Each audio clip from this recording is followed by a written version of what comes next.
Salam, gəlin bugün çox vacib bir mövzuya toxunaq. Psixi sağlamlığa olan iki fərqli yanaşma, yəni tibbi və psixoloji modellər. Dəstək axtaranda doğru qərarı vermək üçün bu fərqləri anlamaq, inanın ki, çox önəmlidir. Yəqin ki, bu sual çoxumuzun ağlına gəlib. Psixoloqa gedim, yoxsa psixiatra? Köməyə ehtiyac duyanda hansı qapını döyməli olduğumuzu necə bilək? Bu, həqiqətən də çox vaxt insanı çaşbaş qoyan bir məsələdir. Amma işin maraqlı tərəfi odur ki, əsl cavab heç də bu adlarda gizlənmir. Əsl cavab bu mütəxəssislərin rəhbər tutduğu iki fərqli fəlsəfədədir. Tibbi model və psixoloji model. Gəlin indi bu fərqlərin dərinliyinə enək.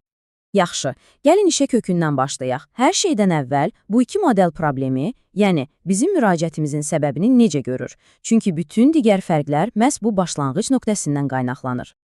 Deməli, tibbi model sanki bir snayper kimi birbaşa simptomun özünü hədəf alır. Yəni, nə sualına cavab axtarır? Təşviş, yuxusuzluq, panik atak. Psixoloji model isə, bilirsiniz, daha geniş bir mənzərəyə baxır və kim sualını verir? Bu simptomları yaşayan insanın şəxsiyyəti kimdir?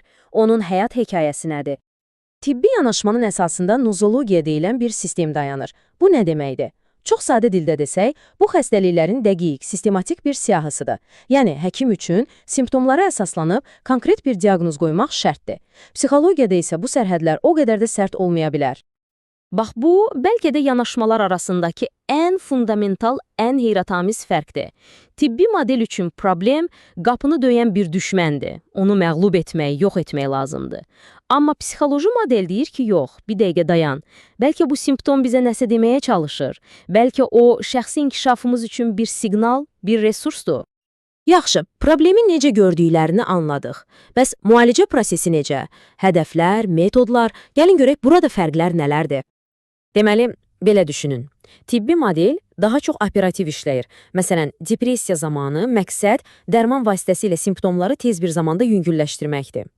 Psixoloji model isə daha strateji düşünür. Məqsəd insana uzunmüddətli perspektivdə, hətta mütəxəssis yanında olmayanda belə, həmin vəziyyətlə başa çıxmaq üçün alətlər verməkdir. Fikir verin, tibbi model problemi sanki kənardan gəlmiş bir şey kimi qəbul edir və ona görə də müalicəni də kənardan, məsələn, darmanla edir. Psixoloji modeldə isə problem bizim daxili dünyamızın, bizim özümüzün bir parçasıdır. Ona görə də fokus daxili proseslərə yönəlir. Fərqindəlik, anlama və o hissəni yenidən öz şəxsiyyətimizə qatmaq. Və bax, bu slayd əslində bütün deyilənlərin ən qısa xülasəsidir. Birinin mərkəzində konkret xəstəlik dayanır, digərinin mərkəzində isə insan. Bütün hekayəsi, keçmişi, gələcəyi ilə bir insan. İndi isə gəldik bəlkə də ən həssas və vacib məqama, məsuliyyət. Yəni, bu sağalma yolunda məsuliyyət kimin çiyinlərindədir? Mütəxəssisin, yoxsa kömək axtaran şəxsin? Buradakı sözlər əslində hər şeyi deyir. Tibbdə bizə pasient deyirlər. Pasient, yəni müalicəni qəbul edən. Bir növ passiv tərəf. Amma psixologiyada biz klientik. Bu o deməkdir ki, biz prosesə öz istəyimizlə gəlmişik və dəyişimdə aktiv rol oynamağa hazırıq. Bax, bu diaqramda hər şeyi çox aydın göstərir, elə deyilmi? Psixoloji yanaşmada məsuliyyətin deyək ki, aslan payı klientin özü üzərinə düşür. Bəli, mütəxəssis yol göstərir, alətlər verir, amma o yolu gedən də, o alətlərdən istifadə edən də klientin özüdür.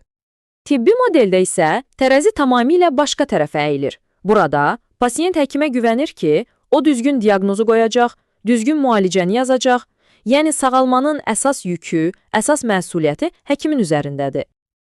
Yaxşı, gəlin sürətli bir şəkildə bu cədvəllə bütün dediklərimizi bir daha təkrarlayaq. Fokus, hədəf, metod və məsuliyyət. Baxın, bu 4 əsas fərqi bir baxışda görə bilərsiniz. Çox aydın və sadə. Yaxşı, bütün bu məlumatları aldıq. İndi beynimizdəki əsas sual budur. Bəs mənə hansı yol uyğundur? Sizin üçün hansı daha doğrudur? Amma bir dəqiqə. Dayanmaq lazımdır. Çünki real həyatda bu sərhədlər heç də kitabda yazıldığı kimi kəskin olmur. Həyat həmişə ağ və qara deyil, elə deyilmi? Məsələn, kognitiv davranış terapiyası, yəni KDT, kimi bəzi psixoloji metodlar var. Onlar konkret problemləri həll etmək üçün sübuta əsaslanan universal texnikalar tətbiq edir. Bu mənada onlar sanki biraz tibbi modelə bənzəyir, yəni daha çox metodologiyaya fokuslanırlar. Və beləliklə, gəldik ən vacib nəticəyə. Burada hansısa modelin daha yaxşı və ya daha pis olduğunu demək qətiyyən düzgün deyil.